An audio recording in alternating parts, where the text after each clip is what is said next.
Good morning दोस्तों, welcome back to blog number 11। और आज के ब्लॉग में मैं बात करने जा रहा हूँ 1 ईयर कोर्सेज़ के बारे में और उनके बाद आपकी क्या जॉब सर्च होनी चाहिए या क्या पीआर का वे है। तो इस सब के ऊपर आज मैं बात करने जा रहा हूँ। और आज मैं आया हूँ, मेरे घर के पास ये नॉर्थ वुड्स पार्क है, तो इसमें मैं आया हूँ। मुझे लगा थोड़ा वॉक भी कर लेंगे और वीडियो भी शूट कर लेंगे, तो इसीलिए अभी मैं यहाँ पे आपको व्यू दिखा देता हूँ। बहुत ब्यूटीफुल ये पार्क है। तो अभी यहाँ पे बैठ के मैं आपके कुछ क्वेश्चंस के आंसर दूंगा जो 1 ईयर कोर्स को लेके मुझसे कुछ लोगों ने पूछे थे। तो चलिए मैं आपको लेके चलता हूँ नॉर्थ वुड पार्क्स के अंदर।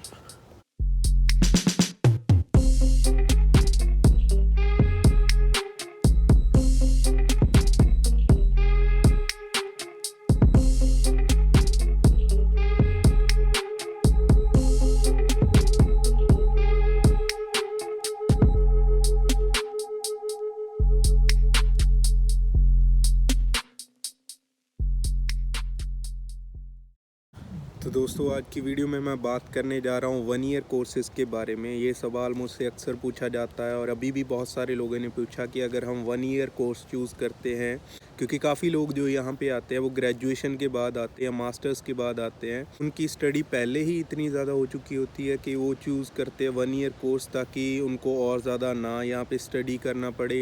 ये एक लेस एक्सपेंसिव वे भी है, ज़्यादा फास्ट वे भी है। तो 1 ईयर कोर्स आपका कई बार 2 सेमेस्टर का होता है, जो कि 8 महीने हो गए। यहाँ कई बार ये भी होता है कि 3 सेमेस्टर का होता है, थर्ड सेमेस्टर को-ऑप भी हो सकता है, कुछ भी हो सकता है। तो इस प्रोसेस को मैं पूरा एक्सप्लेन करूँगा आज की वीडियो में, और वीडियो को लास्ट तक ज़रूर देखिएगा। प्लीज़ कंप्लीट वॉच कीजिएगा और अगर अच्छी लगे तो लाइक ज़रूर कीजिएगा।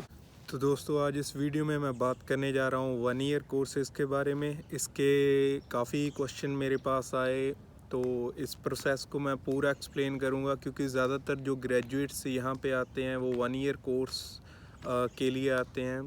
पहले ही बता चुका हूँ मैं, क्योंकि इसमें 1 साल की आपकी फ़ीस बच जाती है और आपका टाइम बच जाता है।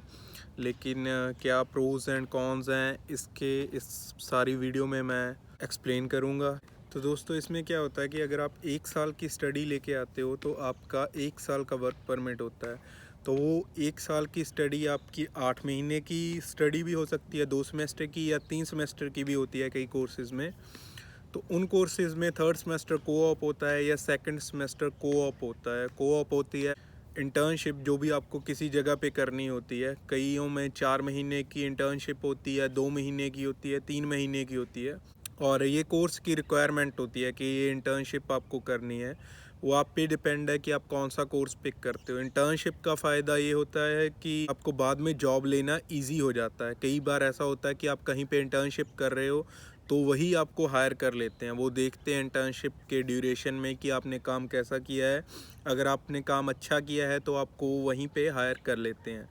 तो ये फ़ायदा होता है को-ऑप का। तो चलिए अब मैं 1 ईयर कोर्सेज़ के ऊपर आता हूँ। तो 1 ईयर कोर्स में क्या होता है कि आपको 1 साल का वर्क परमिट मिलता है। अब कई लोगों की डाउट ये है कि 1 साल में हम वर्क एक्सपीरियंस अगर नहीं पूरा कर पाए तो क्या होगा। तो इसको मैं पूरा एक्सप्लेन कर देता हूँ कि जब आपकी स्टडी ख़त्म हो जाती है तो कॉलेज आपको कंफर्म करके देता है कि आपकी स्टडी डन है। तो कॉलेज की तरफ से आपको एक लेटर दी जाती है जिसमें कहा जाता है कि आप पास्ड आउट हो इस कोर्स से। तो इस बात को ध्यान से समझिएगा कि जब आपके कॉलेज ने आपको लेटर दे दी है, जब आपके कॉलेज ने आपको बोल दिया कि आपकी स्टडीज़ डन है, आपकी ग्रेजुएशन हो गई है, और उसके और वर्क परमिट अप्लाई करने के बीच में 6 महीने का टाइम होता है आपके पास। स्टडी ख़त्म होने से वर्क परमिट अप्लाई करने का आपका 6 महीने का टाइम होता है। आपको 6 महीने के अंदर अंदर वर्क परमिट अप्लाई करना होता है।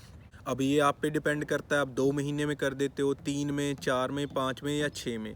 लेकिन इस बात का ध्यान रहे कि स्टडी ख़त्म होने के जितना टाइम के बाद आप वर्क परमिट अप्लाई करते हो, अप्लाई, सिर्फ अप्लाई की बात कर रहा हूँ मैं, अप्लाई करते हो, उतनी ड्यूरेशन में आप कहीं पे भी काम नहीं कर सकते। तो आपकी स्टडी ख़त्म हुई, आपके पास 6 महीने का टाइम है। अगर आप 5 महीने के बाद भी वर्क परमिट अप्लाई करते हो, सिर्फ अप्लाई की बात कर रहा हूँ मैं, अप्लाई करते हो, उस ड्यूरेशन में आप काम नहीं कर सकते। मान लीजिए मान लीजिए आपकी स्टडी ख़त्म हुई और उसके हफ़्ते 2 हफ़्ते बाद ही आपने वर्क परमिट अप्लाई कर दिया, क्योंकि हफ़्ते 2 हफ़्ते कॉलेज से लेटर आने में लग जाते हैं। तो वो लेटर आपके घर पे आती है, ठीक है। फिर उसके साथ आप अपनी ग्रेजुएशन कंफर्म करके आप अपना वर्क परमिट अप्लाई कर देते हो। तो जब से आपने वर्क परमिट अप्लाई कर दिया तभी से आप अलाउड हो यहाँ पे फुल टाइम काम करने के लिए। तो ये है प्रोसेस। अगर आपने वर्क परमिट अप्लाई कर दिया तो आप फुल टाइम काम करने के लिए यहाँ पे एलिजिबल हो, तभी से आपको वर्क परमिट आने की वेट करने की ज़रूरत नहीं है, आप तभी से एलिजिबल हो फुल टाइम काम करने के लिए। तो इसमें आप क्या कर सकते हो कि आपका वर्क परमिट आने में, अप्रूवल आने में 2-3 महीने आराम से लग जाते हैं। अब जो कोरोना वायरस चल रहा है उसमें ऑलमोस्ट 6-6 महीने भी लगे हैं लोगों को वर्क परमिट आने को। तो वो टाइम आपको एक्स्ट्रा मिल जाता है जो अभी वर्क परमिट आपने अप्लाई किया है और आपका वर्क परमिट अप्रूवल आ रही है, तो वो टाइम आपके पास एक्स्ट्रा बच गया, तो आप उसमें भी अपनी जॉब सर्च कर सकते हो। तो मान लीजिए आपका 1 साल का अगर वर्क परमिट आता है और 3 महीने आपको ये मिल गए, तो आपको 1.25 साल पहले ही मिल चुका है। तो इसमें आपने अपनी जॉब सर्च करके अगर आप अपना 1 साल का एक्सपीरियंस कंप्लीट कर लेते हो तो आपके पॉइंट्स, मेरे हिसाब से अगर आप 1 साल का कोर्स लेके चल रहे हो, आपकी स्टडीज़ अच्छी होगी तो आपके पॉइंट्स शायद उस टाइम में बन जाएंगे। अब अगर आपका एक्सपीरियंस फिर भी नहीं पूरा होता, मान लीजिए आपके वो अप्रूवल वाले मंथ भी चले गए हैं और आपका वर्क परमिट से भी कुछ महीने जा चुके हैं और फिर आपकी जॉब लगती है और आपका ऑलमोस्ट लगा लीजिए कि 10 महीने का एक्सपीरियंस ही हुआ है, तो आप क्या कर सकते हैं कि आपको अपने वर्क परमिट एक्सटेंशन के लिए अपने एम्प्लॉयर से लेटर लेनी पड़ेगी। तो उसमें क्या होता है कि अगर आप वर्क परमिट एक्सटेंशन के लिए अप्लाई करते हो तब आपका आता है closed work permit. Closed work permit का मतलब होता है कि आप एक ही एम्प्लॉयर के अंडर में काम कर सकते हो। अगर आपका ओपन वर्क परमिट है तो आप किसी भी एम्प्लॉयर के अंडर काम कर सकते हो। तो ये डिफरेंस होता है। पहला जो आपका वर्क परमिट आएगा वो ओपन वर्क परमिट होगा, आप किसी भी एम्प्लॉयर के अंडर काम कर सकते हो। सेकंड, जब आप एक्सटेंशन लेते हो, आप किसी एम्प्लॉयर से लेटर लेके एक्सटेंशन लेते हो, तब आपका क्लोज्ड वर्क परमिट आता है कि आप उसी एम्प्लॉयर के अंडर काम कर सकते हो। तो ये फ़र्क है। तो आपका जो बचा हुआ एक्सपीरियंस है आप उस एक्सटेंशन में कवर कर सकते हो। तो ये है पूरा प्रोसेस आपकी पीआर का। अगर आप 1 साल का कोर्स लेते हो तो आप वर्क परमिट के अंदर भी अपना एक्सपीरियंस पूरा कर सकते हो। अगर नहीं कर पाते तो आपका आगे आता है क्लोज्ड वर्क परमिट, उसमें आप अपना एक्सपीरियंस पूरा कर सकते हो। तो ये था पूरा प्रोसेस 1 साल का। तो अब ये आपके ऊपर डिपेंड है कि आप 1 साल का कोर्स पिक करना चाहते हो या 2 साल का कोर्स पिक करना चाहते हो। अगर 2 साल का कोर्स पिक करते हो तो थोड़ा एक्सपेंसिव होगा, लॉन्ग होगा, 2-3 सेमेस्टर ऊपर जाएंगे, लेकिन ये है कि आपको वर्क परमिट 3 साल का मिल जाता है और उस 3 साल में आपको एक्सपीरियंस अपना गेन करना ज़्यादा मुश्किल नहीं होता। बहुत सारी जॉब्स हैं जो यहाँ पे आपको मिल जाती हैं। तो अब आता हूँ मैं बात पे कि आपको जॉब्स अप्लाई करनी कब शुरू करनी है। जब आपका कोर्स मान लीजिए 8 महीने का है, जब आपके 6 महीने पूरे हो जाएंगे तब ही आप अपनी जॉब्स अप्लाई करनी शुरू कर दीजिए, जब 2-3 महीने बचे होंगे।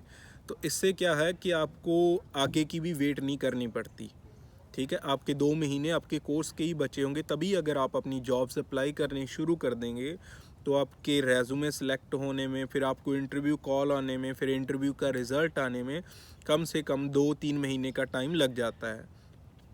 तो आपका कोर्स ख़त्म होगा और यहाँ से आपने वर्क परमिट अप्लाई किया तो आपके हाथ में अपनी जॉब हो सकती है।